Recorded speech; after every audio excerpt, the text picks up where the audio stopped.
Of course, YouTube. Get all your sports news here first.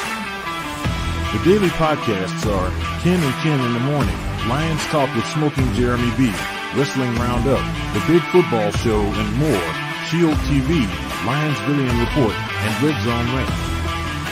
The afternoon podcasts are Valhalla Hour, Broseph Sports, WCFL Dolphins Talk, The Cheap Seats, The Bodkin Show, Spirit of Detroit Podcast, and M-Maniacs.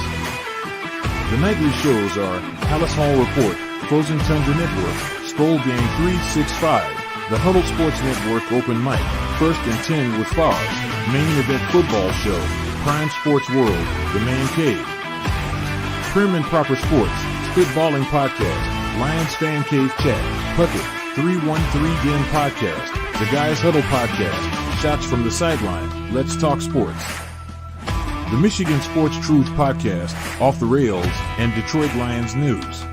Hope you like all the shows. Make sure you follow, like, share, subscribe.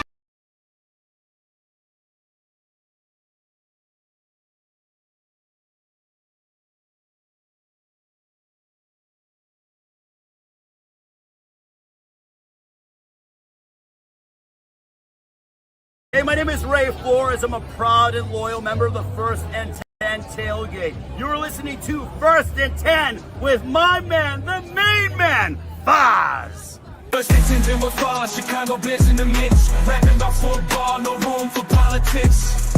From the Windy City, we bring the fire. This podcast hot, raising the bar higher. Touchdown after touchdown, we never settle for less. Breaking it down with Foz, we always bring our best. First and 10 with Foz, dancing the crowd, cheering loud and proud. Our spirits never bow. We rep that navy, blue and orange, no room for doubt. Chicago Bears legendary, no team can knock us out. No team can knock us out. When I'm in Chicago, always a vibe. Full display. Hitting hard like a linebacker, making our way. Foz leading the charge, taking us to the top. Chicago Bears legacy, we can never stop. What's up, everyone? Welcome to a little bonus episode of First and 10 with Foz. They thought we were done for the season, Maxwell. We totally fooled them, bro. Yeah, you got me liquored up, and here we are. This is our traditional Thursday night date night between Maxwell and I, and between NFL Pro Bowl crap and a shitty Hunks game. I was like, "You want to go chit chat on the podcast a little bit about some stuff?" And Sure, we didn't get enough badness in during the season, so might as well get it in now too. Exactly. But we ended the last podcast, which ended up to turn out to be the highest note of the season, pretty Positive, much. yeah. The Bears beat the Packers the last game of the season with a winning field goal by Carlos Santos, which we were all waiting to be blocked and have them lose that game. Oh, absolutely. or like one of those 20-yard misses. Yeah, exactly. I mean, anything past 30 yards and Carlos Santos is always a questionable field goal. So we ended the season 1-0 in 2025, Maxwell. So We have one more win than the rest of the NFC North. we got that going for us right now. Yeah. So since then, the hiring process began. Obviously, everyone knows how that turns out. And I think looking back on it right now and how it was handled, aren't you embarrassed? I mean, like, dude, you pretty much applied, interviewed everybody underneath the sun, but still you ended up going with the top prospect anyways. Like, I guess, like, what was the point when you could have just stuck with what you were going to go with to begin with? What was your thought on the hiring process, Maxwell? Because At first I thought it seemed like a rudderless ship, but then I realized that if Ben Johnson was your initial number one guy, why not take that time to gain all the free information you can gain? True. I mean, that's definitely All it cost you was your time. Why not talk to Ron Rivera, Pete Carroll, Mike McCarthy, all these the offensive coordinator from the Packers, the offensive coordinator from every fucking team in the NFL. Why not? I mean, Coach Klein from the Waterboy and Bud Kilmer from Varsity Blues. Everybody. Dan Sharp from JCA. Jake Jaworski too. Why not? I mean, if you knew like Ben Johnson was your number one goal with a bullet and you couldn't hire him until after this listen, no one thought the Lions were going to lose in the first round. No. Nobody. I don't care No. who you thought you are. Nobody. The second round, maybe, for sure. Yeah. But the first round, nobody. So the Bears probably figured, hey, we've probably got like 3 weeks before we can even hire this guy. Maybe 5 weeks. Sure. Fuck it. No. Let's just interview everybody. Let's get an idea of. And I think Kevin Warren probably is the one who actually deserves credit here for streamlining this, which I can't believe I'm saying, but he didn't want to be embarrassed no more by the Bears coaching search processes that usually bring in some guy who's been on the NFL for 20 years and is just an embarrassment. And George and Ted Phillips in the day had their say in it, and they were sitting in there asking ridiculous questions. Hey, let's handle this like an NFL team, and let's interview a bunch of guys, and let's gain as much information as we can gain for free. Because why the hell not? And we're still going to hire our guy at the end of it because our guy we know wants to come here. So I mean, let's be honest. Ben Johnson wanted to come to the Bears. He wanted to come last year. I mean, there's no doubt. Like, admit it, you don't lose on Sunday and get hired on Monday when you really haven't even face-to-face interviewed yet. So that was a given. They knew what they were doing. Sure. So looking back, yes, at the time it was like, what the hell are they doing? Why are we interviewing all these people? Looking back on it and how quickly the Ben Johnson thing, you go, okay, what they were doing is gathering as much information they get, and some of those guys are going to get hired for maybe not with the Bears, but coordinator positions. So maybe you're hiring the guy who could be your D coordinator, could be your offensive coordinator, could be a guy you remember down the line who isn't quite ready for a head coach, but in 5 years, maybe he is ready to be an offensive coordinator. So, and from what Ben Johnson's agent, if you read what he said, which was amazing, I've never heard an agent talk that freely in the NFL. The Bears had one of the best coaching processes he's ever even seen or heard of. Yeah, nothing but positive about Ben so far. We'll definitely get to Ben here in a second. I guess my perspective and yours is definitely the top most optimistic perspective of the situation as possible. No, at the time I was not, but looking back on hindsight's 2020 now. So sure. I kind of look at it like I'm that interviewer, I'm the interviewee, I'm the person coming in for the interview, and like what it all led up to being. Now, if I'm that person who came in looking back, dude, like you just completely wasted a lot of my time.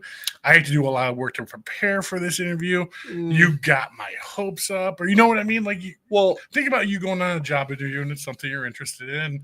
You find out that at the end of the day that they brought you in, but they really probably in the back of their mind the entire time had no intention of hiring you whatsoever. Well, these guys are professionals, and they knew that there's only 5 openings and the Bears can't hire 17 head coaches. So you knew going in, you had to blow them away. I don't think it was the point of like, if someone came in and absolutely blew them away, that they wouldn't like consider them. Sure. I don't know. God knows they took every application under the sun. And I think they did some favors. I think they did a favor to Ron Rivera, who probably wants to get back in the game, and said, hey, we'll hire you we'll get your name out there as a head coaching guy. Mike McCarthy, probably the same. Pete Carroll, definitely the same. Yeah. He immediately got hired, as soon as the Bears did in Las Vegas. So yeah, I hear what you're saying, and I don't disagree, but these guys are professionals. They understand how the game works. Yeah, I guess it is different in sports, I will say that. I just think about the interview process from a normal human being. You can't. Because, I mean, these guys are all... I see they didn't bring them back like 2-3 times and do that. No, I mean, they did most of these online, like me and you were doing right now, and there were 1-hour interviews. So it's like, okay, an hour. I mean, that's what you wasted, so... Yeah, it's just, dude, like when a job puts out a position, right? Mm-hmm. Everyone's seen application or a job posting. There's requirements that must be met for the position. It just kind of seems like the Bears really didn't have like a certain criteria of what it is they were looking for exactly, because they were taking interviews from every aspect all around the board. A few of them were questionable. But looking back, like I said, some of them could be, okay, we didn't want you for head coach, but like, maybe we were interested in you for offensive coordinator. I know they already hired offensive coordinator. Yeah. I'm just saying at the time, whatever. I don't care. Like, I mean, like the way I look at it is like, I'd rather you be thorough than be like the Patriots and just immediately hire Mike Vrabel. Sure. Like, exactly. Like it was very un-Bears like. We'll put it that way. Yeah. This was not your typical Bears where we're only interviewing 3 guys that are all 3 are represented by Trace Armstrong, and you can pick whatever one you want as long as it's won by Trace Armstrong. Like it was an actual coaching search process, I guess. Well, you left the season already thinking like the Bears don't know what the fuck they're doing. And then the beginning of this interview process was like, okay, by the looks of this, they really don't know what the fuck they're doing right now. Yeah, that was kind of concerning when it started.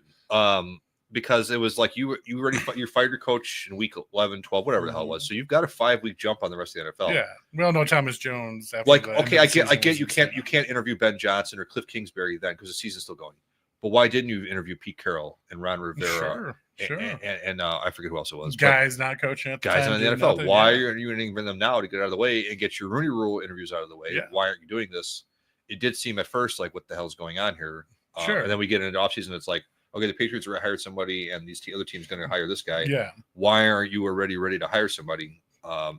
Yes, but obviously, I mean, obviously, you saw so many other teams, the Raiders, the Patriots, all looking for head coaches around the league.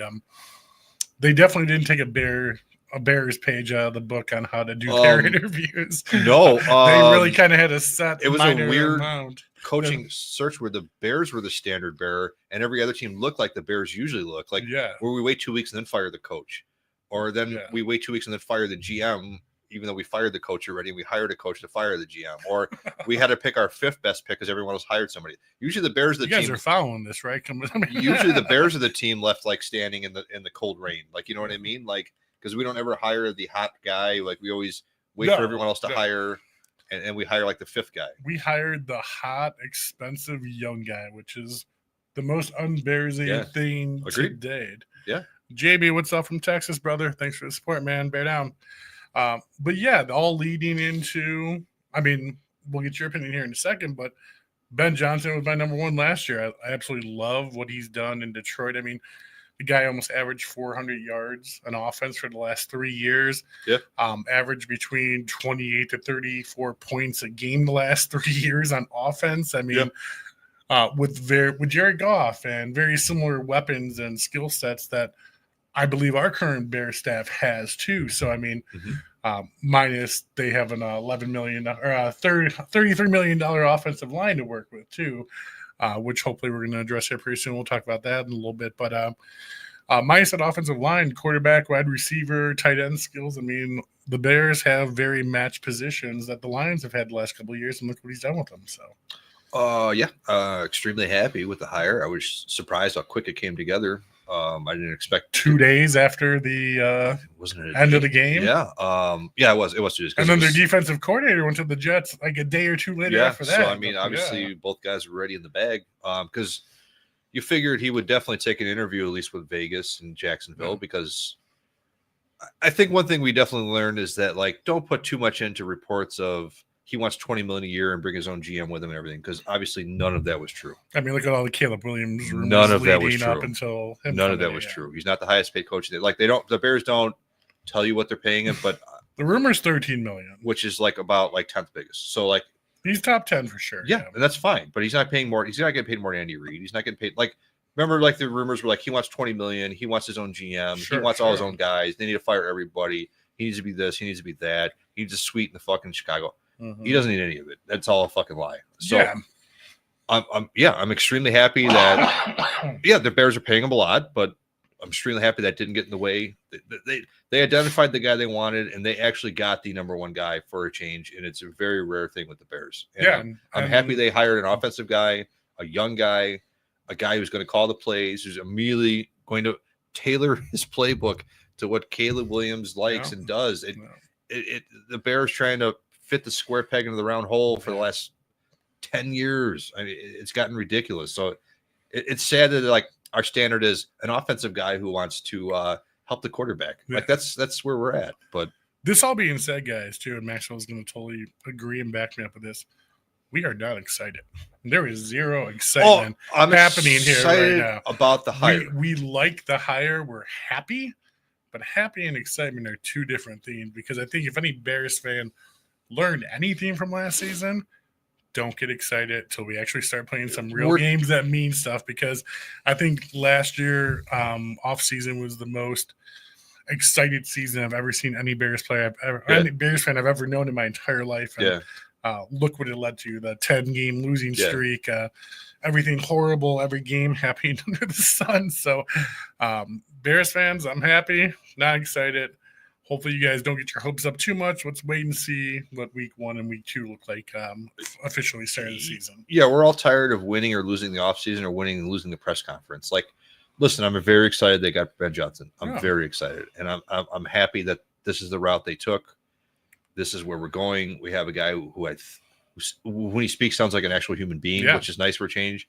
He doesn't have some kind of corny, cheesy, like saying or anything like that. He seems like a normal dude. Get comfortable being uncomfortable is saying thus far. I mean, I wouldn't say it's corny, but no, but like some guys come out with their acronyms and their nonsense, and like the whole hit package from flu and everything. I mean, like, or just don't seem like human beings when talking, like Tressman or drunk John Fox. Like it was just like, or Matt Nagy even, like he was very robotic. Eberflus was a terrible interview. Yeah, this guy at least seemed like a normal dude. Well, Ben Johnson had a history too of being known as a bad interviewer, which kind of worried me going in. It didn't come off. He came off as a regular dude. He came off as a regular dude. And by all accounts, he's a guy who has no problem laying into players either. Yeah. So like, there's documented proof he's a big Cubs fan, so he's immediately high on my list. It's very true. But no, like, but agreed. Like, I'm tired of like, yes, I'm happy they hired him. Yes, I'm finally I like everything they've done so far. Now go win fucking football games. Yeah. I don't care about this draft pick or this, or we won the offseason again. We get an A+ for our signings. Go win some football games. Now, we're back-to-back offseason champions right now. Yeah. Last year we won the offseason. So far this year we're winning. And we still got a lot of cap room, and we're going to probably sign 1 or 2 offensive linemen, and we'll all be wetting ourselves over it again. And there's no doubt about it. Keep it together, people. Keep the excitement and down. Everyone here is. I'm just as guilty. Save yourself the hurt and heartbreak down the road. I'm just as guilty of it. Yeah, no, we all are. We all were last year. Save the excitement for when it's actually physically happening. Was the number one lesson I walked away with from last year, man. Don't get hyped up about nonsense because everything on paper is just on paper. Yeah. It's got to translate on the field, and God knows that paper did not translate on the field this last. Everyone looks great in training camp. Everyone came in the best shape of their lives. It goes back. You had like the Bulls hyped up Hard Knock video with the Jordan music. We all got jazzed up. Caleb Williams coming out to Jordan entrance, and dude. It was the biggest smoke and mirrors in the entire world. We came out and wet the bed the whole season. So, listen, we can be optimistic. We'll put it that way. Yeah, most definitely. Another funny fact: Ben Johnson was hired on January 20th. Mm-hmm. So was Mike Ditka. Mm-hmm. The last coach to be hired on January 20th for the Bears was Mike Ditka back in 1983. So got about 40-something years difference there, but kind of a little weird coincidence, right? Yeah, fun one. I did like how all the players showed up off season to come there, sit front row for his press conference and his announcement. DJ Moore, Jalen Johnson, Caleb Williams, Cole Kmet, all the big leaders were there. One thing I just found out, I guess they just announced that DJ Moore was actually on a family vacation when it was happening, and he left his family vacation to make sure he was there. So, I mean, I know there was a lot of questionability last year about his commitment and him having some off feelings about everything going on, which is understandable. But again, I think signs like that, things like that, him doing that, show cutting a family vacation shirt to be there really shows dedication. I get tired of wide receiver screens too. I don't blame him. Those are over with, Maxwell. I think so. Right after that, the Bears shortly brought on wide receiver coach Randall L. Randall L's back in the Bears uniform as our wide receiver coach. And then we could, of course, finalize all the groups of our coordinators. Antoine Randall, also a former quarterback in college and an excellent one. He didn't win the Heisman, but he won Big Ten Player of the Year, I think. He was a damn good quarterback in college. Yeah, no, he definitely had a name behind him. I remember him back in the 90s. Yeah, he was a wide receiver for the Steelers, but he was a quarterback in college. So it doesn't go unnoticed too with the young quarterbacks though. I mean, Ben Johnson had his people in mind who he wanted to bring with him. And apparently one of those was Dennis Allen, the former head coach of the Saints, who was a big defense guy. So, I mean, really happy that we're bringing someone who had head coach experience into a coordinator position who's defensive focused. I mean, I think that alleviates a lot of the worry I think people were having about Ben Johnson being able to handle the offense, coach the team, and take care of the defense at the same time. So you're bringing a former head coach who's a defensive coordinator now, and that alleviates a lot of that gap worry. You bring him in as a head coach, but he's the head coach of the defense. Yeah. Ben Johnson's going to Buddy Ryan, Mike Ditka. Yeah. Ben Johnson's obviously going to peek his head in, and he's obviously going to be involved, but he's going to run the offense. That's 100%. He's going to be the play caller for the offense. So he needed somebody that's got that kind of experience and cachet to be the head coach of the defense. That's it's a really good hire. It's a really good hire. One of the biggest surprises was the very young man from the Broncos, Yeah. 28-year-old Deacon Doyle from the Broncos comes over as offensive coordinator. Now, concerned if I think he was going to be the offensive play caller, which I don't. He's not. He's Yeah, 100% not. But again, I mean, you saw he was on Sean Payton's team last year. Did a real good job at Bo Nix last year. I mean, they made it to the playoffs. So good coaching staff, good system he just came from. That's a guy just strictly hired a young guy to help Ben Johnson in areas that he doesn't have time to focus on. Sure. So looking at film for coming up teams, setting up things for him for meetings. When the head coach is going to call the offensive plays, I want to say it's an honorary position, but it's more he's going to do a lot of the dirty work that Ben Johnson did already, but Ben Johnson's the head coach now and he doesn't have time to do. So he's going to do that dirty work for him, which is fine. Like Matt Nagy for the Chiefs and Andy Reid. Similar, yes. Because God knows Matt Nagy's not calling those offensive play calls. No. And then Richard Hightower stays on as a special teams coordinator for the Bears. So I like Richard Hightower. Yeah, no problem. I don't care. Yeah. Special teams is the least of our worries. So yeah, they had a couple bad games, but they had some really good ones too. That fake kick return at the end of the year was great. Yeah, so hell yeah, man. I like Richard Hightower. Yeah. Let's do with it, sir. Free agency is coming up. This is really going to be the big time critical time of the year where you're going to get a lot of criticism going both. Ben Johnson as a new coach.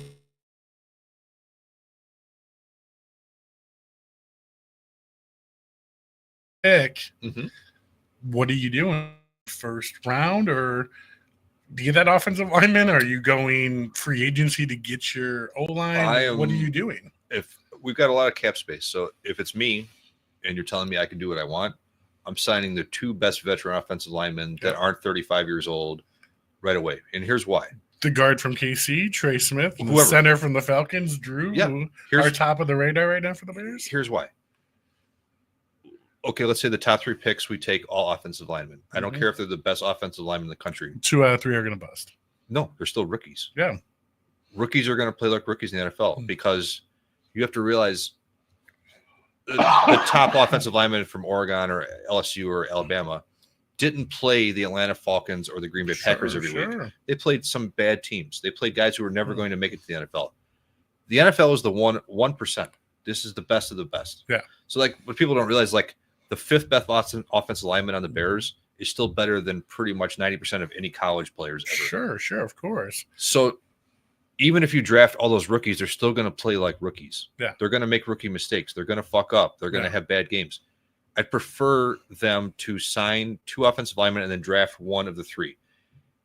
Especially then you free yourself up if you have an unbelievable pass rusher that falls to you in the first round, which we need just as bad.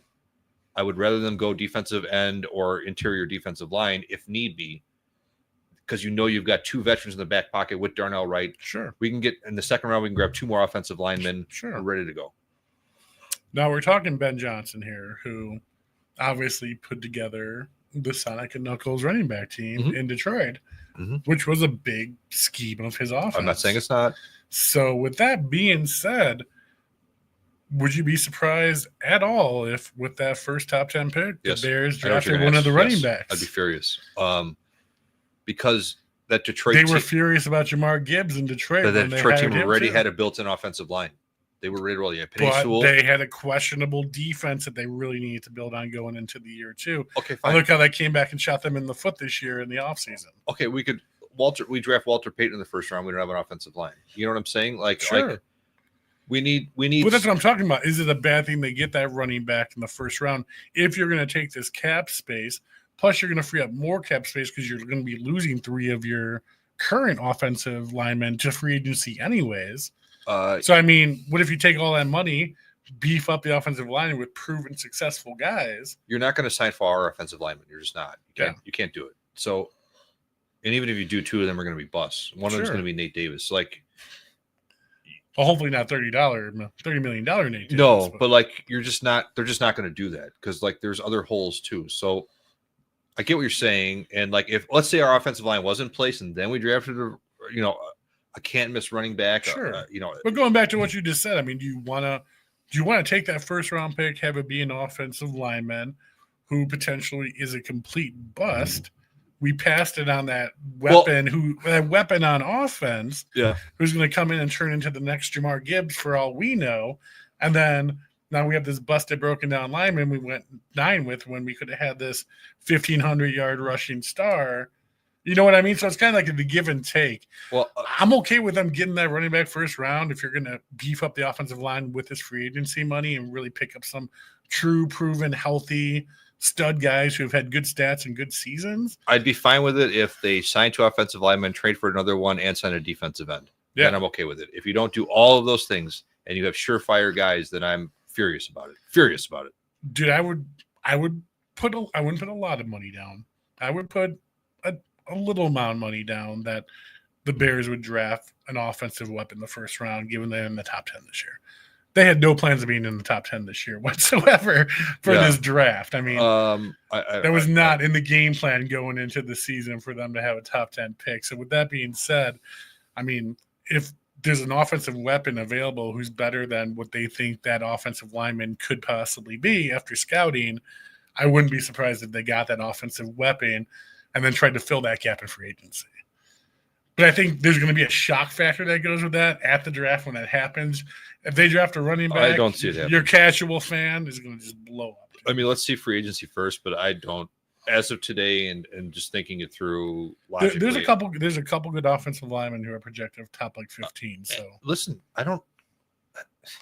we need help on both lines. Yeah. So we need another end who can pass rush on the defensive line. Like, we need to have a fucking pat. Look at the Buffalo game, Kansas City, towards the end of that game. What did they do to disrupt Josh Allen? They threw an exotic blitz at him with 2 big-time rushers. Yeah. I mean, just because we got an offensive coach doesn't mean we still don't need defensive players. KC's defense is like a paradox. I don't think they're a phenomenal defense, but they always show up on the big plays when it matters, which I don't even know if that equals a great defense, but it just seems like they're such a good situational defense that they always make the stops when they need to, when it has to happen. Do the Bears defense do that this year? Oh, no, of course not. So that's what I'm saying. So I'm not saying like I want for sure a defensive guy or an offensive guy. I'm just saying I want the best player that's there at 10. Sure. Or 9, whatever the hell we're picking. And what if that best player is a running back?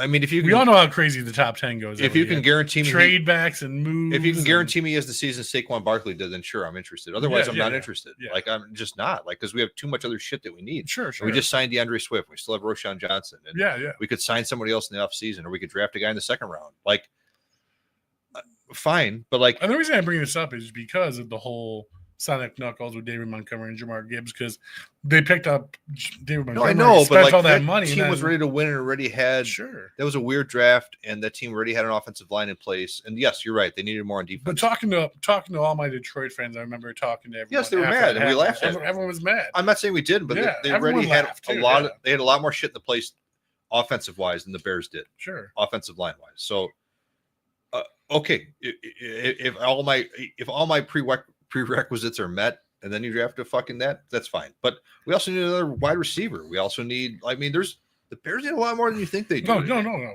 We're not a running back away from going to the Super Bowl. I'll tell you that right now. That we are not. But I'm just thinking about what the teams ahead of them are going to take and need. Sure. There's going to be 2 quarterbacks taken for sure. Yeah. I mean, no matter what, whether we think this is a good draft or not. So then the Bears are going to be a top 8 positional pick. Yeah. So I don't know. I've read that this draft is not great for offensive line, but good. Yeah. There's a couple of top end defensive pass rushers. I mean, second, I don't think we need secondary. The secondary's not getting drafted in the first round. I'll put it that way. Yeah. So yeah, I don't know. I don't think we need a number 1 wide receiver, so I don't see them going there in the first round. So it's going to be a defense or offensive. We got to know everything, Maxwell. That's why we're here. We're telling the people because we know everything. I know. No, not at all. But no, it'll be defensive line or offensive line related, I think. Otherwise, I'd be very surprised if it wasn't. I'll put it that way. With Ben Johnson being such the offensive-minded guy that he is, that's what gives me the highest concern that regardless of all the other gaps that we need on the team, if there's a certain player that is available that he's been eyeballing or scouting or surprise is available, whether we need him or don't need him or whatnot, and he's there, we're going to take him. I mean, well, but I mean, he's not looking at it through the Detroit Lions lens anymore. He's looking at it through the Chicago Bears. Yeah, lens. no, 100%. So, I mean, that's where him and Poles are going to be, and like having to interact. Yeah, but I want Ben Johnson in there interacting with him. I don't want Ryan Poles drafting another offensive lineman that looks like him with degenerative back failure. Yeah, I'd rather Ben Johnson assert himself more. Ryan Poles should have no say-so whatsoever with any offensive lineman picks in this draft. No, as far as I'm concerned, the last call should go to Ben Johnson because he brought in over 20-something offensive linemen between camp, free agency, and the draft last year, and every single one of them was a complete failure. Yeah, remember we wetted ourselves over the fact that they traded for Ryan Bates. Like, oh wow, we found this on hidden gem. Yeah, the guy couldn't play a snap before he fucking fell down dead. Like Coleman Shelton, there's a reason why he wasn't signed. They had 26. I believe the number was 26 offensive linemen at training camp last year, and all were bad except for Darnell Wright, who also didn't have a great year. So exactly, bad is what it was. I don't. I want some fresh eyes looking at offensive linemen. So as we get closer to the draft, me and Max hosted this bonus episode tonight to fuck around, but as we get closer to the draft and there's more serious talks about what our prospects are, what our scouting is, we can definitely have another show regarding that. But again, I just want to throw out there, dude, Ben Johnson, the wild card, Jamar Gibbs thing. I remember being at the draft, like, what the fuck are they doing?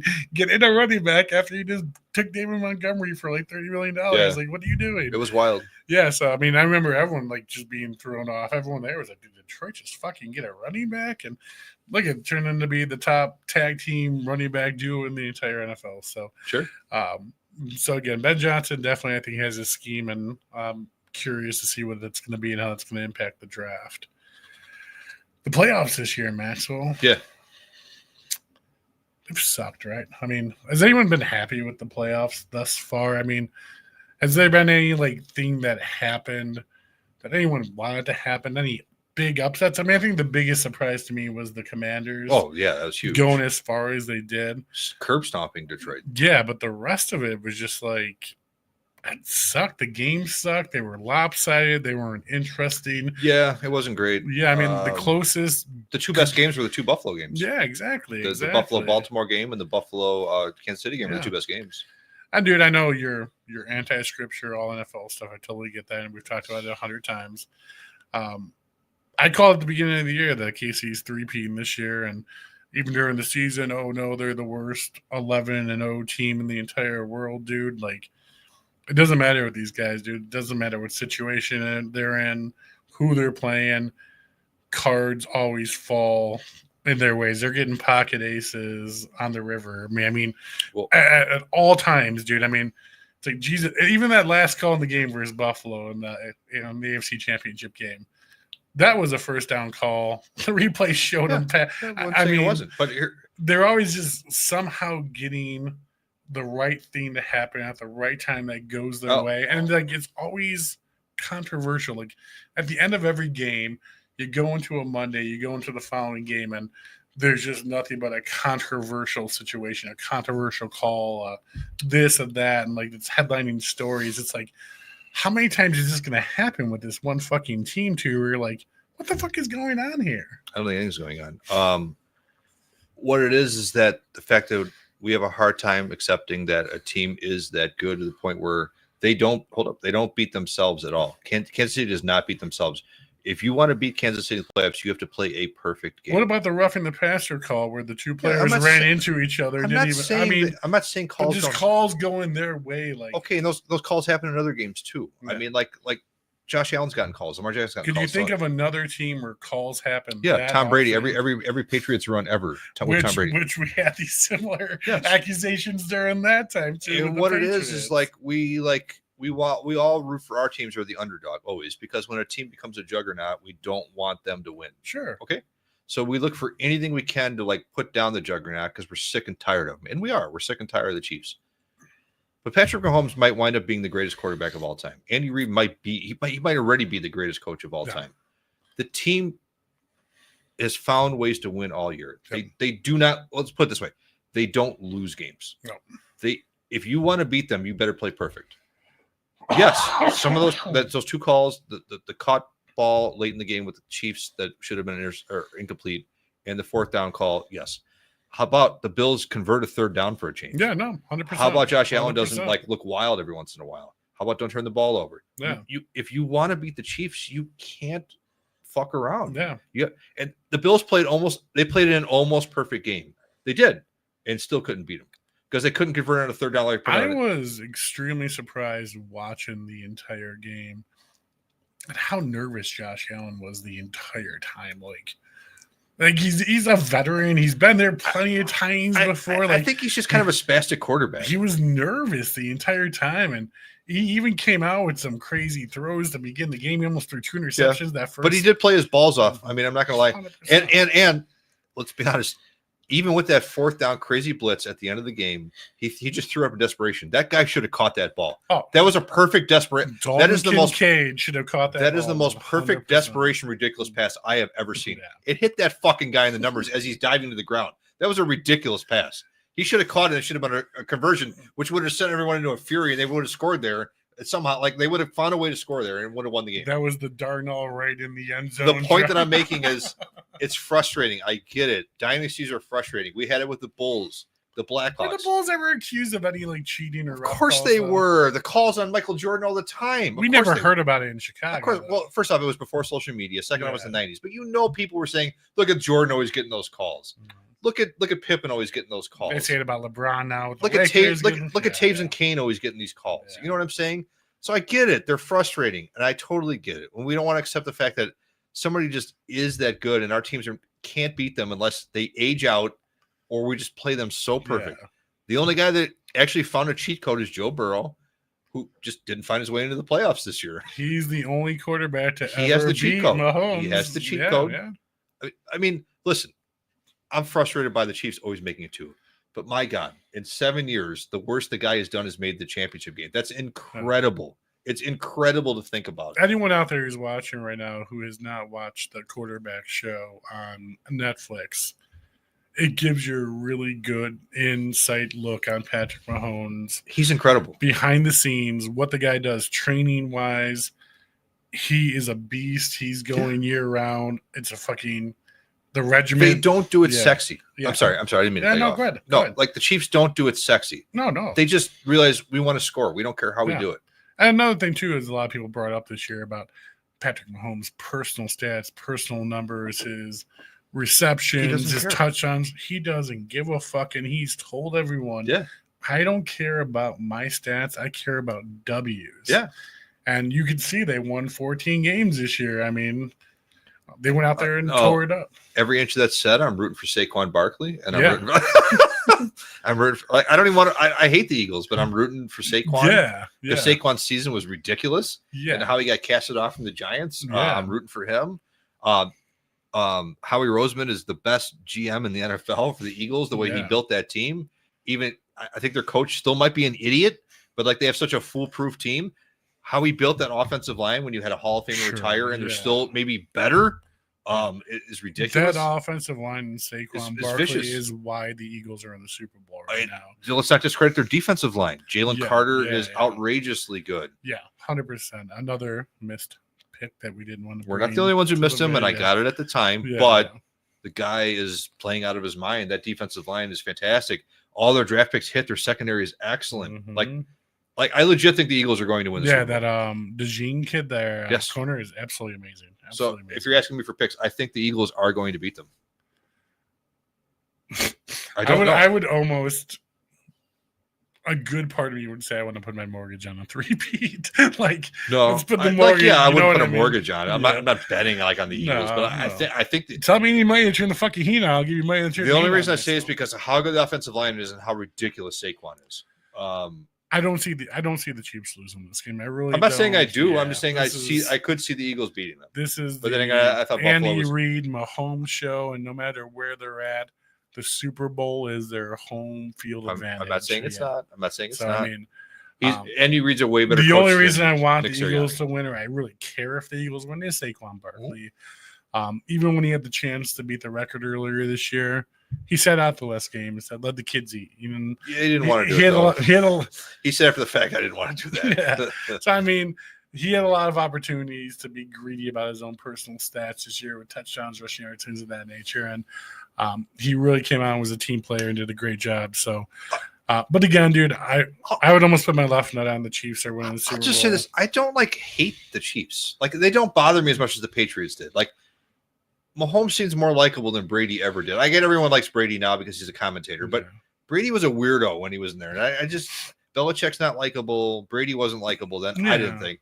Like, I like Andy Reid. Like, Andy Reid, he's in the Fumble Rooski commercial. Like, I'm not rooting for them, but like, it is impressive. I'll just put it that way. Like, I'm not going to be, if the Chiefs win, I'm not going to jump off my balcony. It's like, okay, whatever. I could care less about this game at this point. Like, give me movie previews and Kendrick Lamar. Like, I don't care about the rest of it. Yeah, Kendrick Lamar. What a crazy choice for the halftime. It's great. Show, I love Kendrick. I'm not complaining whatsoever, but what a controversial change for a halftime show. I mean, is it going to be like just a half hour of Drake diss songs? I hope so. Does he make a song? It's not a Drake diss song. I hope so. I hope so. They not like us for like just a half an hour on repeat, or they'll do several remixes. Exactly. But again, going into this season, my prediction obviously is the Chiefs. You were right. You said the Chiefs, and I'd look for every reason not to be the Chiefs. And man, I was rooting for Buffalo so hard. Dude, I love Josh Allen. Everybody's heart around the country in every state besides Missouri was rooting for Buffalo. I bet half of Missouri was rooting for Buffalo. I mean that black quarterback. Missouri's a weird state. Exactly. So, you guys know what we mean. No, 100%. I totally agree with you. Chiefs Kingdom, they've gotten pretty popular since Mahomes has been their quarterback, but I mean, how far back do a lot of those fans' roots go prior to 2015? I'm probably just being an idiot, but no. But like, Josh Allen was such a likable dude. I was rooting like Buffalo. I remember, we all remember as the '90s kids, is like Jim Kelly and Thurman Thomas, Bruce Smith making it every year and just completely failing every year in the Super Bowl. 4 lost Super Bowls in a row. That's brutal. That's brutal. Oh, I don't know if my soul as a super fan of my team could ever fathom going through that, man. I would just take a sledgehammer to my soul and just keep on pounding. 4 lost Super Bowls in a row. And now you enter a new era 30 years later where you finally have a good team again. And now you're going against the Michael Jordan of quarterbacks who nobody can get past. Just be happy like the Bears are in the AFC. You got to run through Burrow, Mahomes, Allen, Jackson every year. Yeah. Holy moly. These guys are still all under 30? Yeah. God. I mean, dude, that's a really thing that excites me about the Bears being in the NFC and where we're at, even though we're not where we want to be. The NFC is a wide open door for any team to sweep in there and come in and take over that entire division, dude. Especially after the playoffs, and we saw the NFC North teams all look terrible. Dude, the Bears are 1-0 in 2025. Hey, all the other NFC North teams are 0-1. They all play one more game than the Bears, and they all got curb stomped. How about the Vikings, dude? How about the Lions? Let's start with Sam Darnold and the Vikings. Oh, he's done. Like, they're not. Dude, this guy drop is wild. This guy not only was going out there playing for the Vikings in this season, the opportunity to advance after a 14-win season. That guy was definitely being let go from the Vikings next year. And if he would have done good in this game, like not excellent, not even win it, but if he would have played well, kept him in the game, and it was a close game and lost, this guy would have been walked into a big fucking contract to another team next year. Yeah, he still will. But he came out there, he took off his jersey, and he had his Sam Darnold Jets jersey on, and he played like the guy who played before this season. Like, he never played for Kevin Johnson the entire year and didn't know anything, and just totally reverted back to choke style Sam Darnold from the Sam Darnold we knew who came to the Vikings. Yeah, it was bad. It was sad to watch because he had such a nice season, and he's going to probably still get MVP votes. I mean, he will. I mean, he's not going to win it, but again, do you see a team fully investing in? Definitely. NFL as a starting quarterback. Yes, the NFL is stupid. You got to realize how desperate teams are for quarterbacks. So, they're right. Especially this year, we're like all that money they paid Jordan Love. Well, exactly. Think about. Well, I'll take Jordan Love all day over Sam Darnold, but think about how many. There's probably a solid half dozen teams that need a starting quarterback. Well, I mean, just think about it. Las Vegas, New York. They're both New York teams, possibly. Tennessee. I mean, somebody's going to definitely pay him, no doubt about it, because they're going to. One thing about the NFL is one coach will always say, "Well, I can fix that." Yeah. and how desperate teams are. So yeah, somebody's going to pay him. He lost money. There's no doubt about it. And like the Vikings ain't going to be the team to play him. No, they're going to stick with JJ McCarthy. No, yeah, he threw a little pressure at him, and he looked like a guy who didn't know how to play. Yeah. That was a major fold situation in the playoffs. Leading into the biggest fold that no one saw coming was Jared Goff for the Lions, man. Yeah, it was bad. He was the Jared Goff that Sean McVay traded away for Matt Stafford. Yeah. And everyone always praises Sean McVay for being such a great coach and rightfully so. How smart he is and decisions he made and the coaches he brought up. And this guy decided to trade away Jared Goff for Matthew Stafford. And they won a Super Bowl.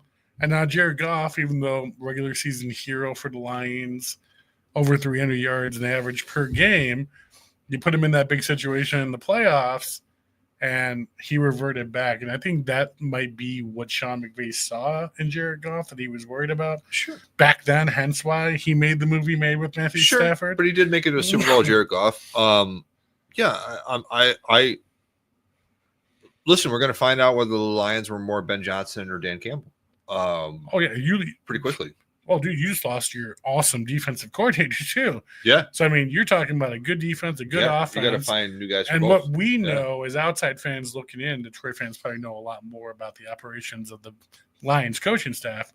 But all we know is that Gambling Dan just gambles fucking shit on play calls. Yeah. We don't know how much of what's being called is the defensive coordinator, the offensive coordinator. Like, how much does Dan Campbell really have to say in a lot of the success of what's happened in Detroit? We'll find out. We're going to find out next year. Now, I do know some Lions fans are a little concerned right now. I mean, I would be, yeah. You had a great defensive coordinator and a great offensive coordinator leave 3 days after you lost and go to two other teams. This reeked of, to me, it always reminded me of, because I'm a big baseball guy. Yeah. The 2001 Seattle Mariners, who won 120 games. And you had Ichiro and Griffey and Rodriguez. Yeah. And like going into that, looked like an unstoppable juggernaut.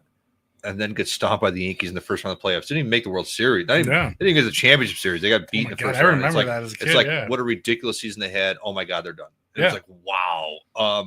The Lions were kind of the same thing. You just assumed like the only possible stopping block was Philadelphia.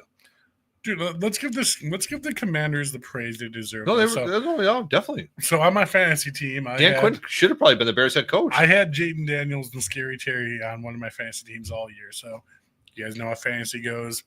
You pay a little bit of attention more to those other teams and the players are on your fucking fantasy squad. So I watched a lot of the Commanders games all year. And, dude, they are a well-oiled unit, dude. And Dan Quinn. And Jaden Daniels is a cool fucking cucumber under pressure. Yes. And as long as that defense can hold up and Jaden Daniels can stay in composure and read that defense, that kid's going to make something happen. And I saw it started happening in the second quarter versus Detroit, and I'm just like, this is not looking good for the Lions right now. No, he played good, and he wasn't the reason they lost that game. I do still wonder about his body frame over the long haul of an NFL career. Yeah. But he is a hell of a player. Yeah. He's an incredible talent. His composure, his personality, his really style. Good. He's very calm under pressure. He keeps really it together. Good. Yeah. He's really good. And you have a very good head coach there in Dan Quinn. Yeah. Who probably should have been the Bears coach instead of Eberflus. Who they thought he was never going to have a job after he left the Cowboys too. So now look at him again. And you have a really good offensive coordinator there in Cliff Kingsbury. Yeah. Who looks like he's staying. So good. Yeah. Good for Washington. That was not the Lions' loss. Yeah. Washington beat them. They beat the fuck out of them the whole game. Fair and square. And there was mind you, there was 16 players on IR for Detroit going into this game. But they still won 15 games during the year, even with a lot of those injuries. And you got a couple of those guys in defense back for the game. Yeah. Yeah, I hear what you're saying, but even with that, if a team's that good, they should not be losing the first round to a team that just snuck in with a rookie quarterback. With you know what I'm saying? If the Eagles beat the shit out of them the next weekend, you would understand that all the way. And obviously that's what happened. So yeah. No, I mean, even if the Eagles beat the Lions the next weekend, you'd be like, okay, those are two really good teams. Nobody in the NFC was stopping the Eagles in their offense. Washington fans weren't expecting Washington. They were just happy they made it. You have a quarterback. Dude, 100% totally agree with you. And I guess the last mention that really stood out to me was the end of the Ravens in the fucking playoffs, man. how many times is these games for the Ravens in the playoffs going to end with a drop pass, dude? I mean, it's become like traditional that a drop pass has ruined these guys' like chances to go into the Super Bowl. I mean, even Lamar Jackson made some pretty racist comments about hold on to the fucking ball. Like, Yeah, I saw that. you have one of the best tight ends in the NFL. Like, Yeah. I totally understand the frustration. I feel bad, dude, because I mean, you're Lamar Jackson and Derrick Henry going into the playoffs. No dude. doubt. If anyone was going to be in the AFC Championship besides Buffalo or KC, the Ravens had a really good opportunity and a really good chance this year to knock it out of the park. No doubt. And I felt bad for that dude who dropped it because he had a bad game. Mark Andrews, I think his name is. Yeah, Mark Andrews. Yeah, but I mean that's the nature of the beast in the AFC right now. Like you know, all roads lead to King Koopa at the end. Yeah. So you got to get past Josh Allen first to even get to that point, and then Joe Burrow is coming back next year strong. So it's tough. It's got to be frustrating that you know that like you've got to run through this table every year, and like you mentioned, Joe Burrow, who you got to play perfect. Joe Burrow was throwing almost 400 yards a game, and it may be his best season ever. 3 to 5 touchdowns a game. Didn't even make the playoffs. Like maybe his best statistics season ever, and could probably get MVP votes because of how they started terribly. Yeah. And if the Bengals scored 49 points, the other team scored 50. And that was just how this season went. Yeah. So you start looking at that league and you're like, oh my God. But again, going throughout the NFL, I mean, obviously the FC is a juggernaut, but being a Bears fan, being where we're at, our head coach, what we're building towards, the NFC is a big wide open pussy ready to be fucked is the best way I can say it, my friend. And anyone can jump in there and start banging at any time and take over that bitch. So, and I really hope the Bears are the ones who do that because we're on the right track with the head coach. Again, not getting excited. This is not excitement, but again, we're technically on the right approach because who would have thought going into next year that such bad coaching was going to deteriorate the talent of the players that we had on the field? Like the Bears are the perfect example of how big of an impact coaching has in the NFL, especially. Yeah, it doesn't matter how much talent we have on the field with the players. If you have bad coaches in the background, the Bears last season were the perfect example of how important good coaching is. I agree with you 100%. I came out of the playoffs thinking that I was very nervous about the NFC North, and then I saw all three teams play in the playoffs, and I got more optimistic about the NFC North. Yeah. And that maybe – I don't want to say fluke. No. But like – because three teams can't win that many games as a fluke. But I'm not as scared of what went on because the Vikings are going to change quarterback, and we don't know what J.J. McCarthy's going to be. The Lions just got, gutted for their coaching staff. I thought the Packers were fraudy all year. Mm-hmm. Like I don't care. You can say whatever you want to me about the other two. I thought the Packers were very fraudy. Yep. The now, Bears mind you, the should have won average both times age on against the them. Packers is 25 years old. No, I get that. Not to defend a Packer ever, but I mean, Jordan Love is very Favre. He'll either throw 4 touchdowns with 400 yards or he'll throw 5 interceptions with 100 yards. Yeah, there's no in between with that dude, and that's fine. You can win with a gunslinger. Yeah. But I'm a little more optimistic now than I was about the NFC North. It's still going to be a tough division. It's still going to be the toughest division in the NFC, 100%, hands down. Maybe the toughest division in all the NFL. Yeah. I mean, other than maybe the East with the Eagles and the Redskins or the Commanders. I'm sorry. But yeah, no, like they're still the Redskins. No, but like the other two divisions suck. But it's definitely on paper going in the toughest division. But why can't we be in like the AFC South or something? That'd just be amazing. Yeah, I want to be wherever the division the Texans are in, the Jaguars. Where they I want like a 7-8 win season that takes me to the playoffs, dude. It's just not fair, Maxwell. But yeah, I'm more optimistic than I was. Yeah, no, 100%. I think we're on the right path. Even last year, with how optimistic and excited everyone was, I don't think anyone was truly happy that we kept Flu to begin with. No. It was more of like I know I was. We accepted it and dealt with it, but nobody was happy with it. No one wanted us to keep him. No.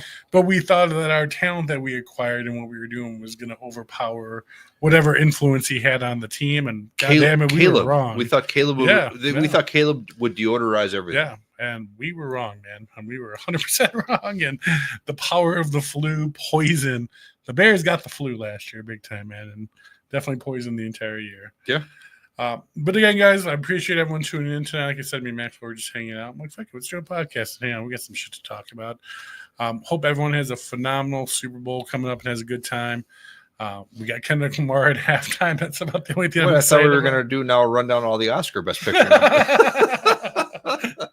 The substance now. No, but 100%, guys, thank you for tuning in. Me and Max want to do a fun bonus impromptu episode tonight. We were just fucking around hanging out, so we're like, let's have a good time, talk about what's going on in the NFL. We'll be back again as soon as there's stuff going on when we get closer to the draft up in April, things of that nature, maybe some free agency pickups, and kind of take it a day at a time. But again, I appreciate everyone tuning in as always. You guys are the best. I saw a lot of numbers tonight just kind of out of the blue. So very good to see. We didn't announce tonight, so we just kind of did it on a whim. So hope everyone enjoyed the show. Appreciate you guys. You guys are the best. And always bear down, baby. Thank you, and go Bears! Bear down! From Harrison and Wabash we rise, tailgating with excitement under the skies. The Foz is leading the way with Billy from the van, rapping jazz, dancing to the Chicago plans. Surrender Mangoes is feeling the beat. Our baby bear and mama bear never defeat. Deaf bear and also roaring loud, and the stereo lurking among the crowd.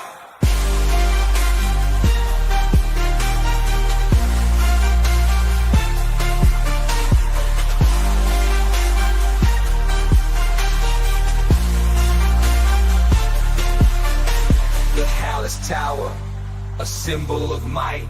Chicago handshake under the night. What is your profession? We ask. Legends of the game, a formidable task. Devin has the speed, behold. Mongo and Dadham will never fold. Sweetness and Peter, heart of steel. Dick Buckers and Mike Dicker, the real deal. Super fans cheering with passion in the air.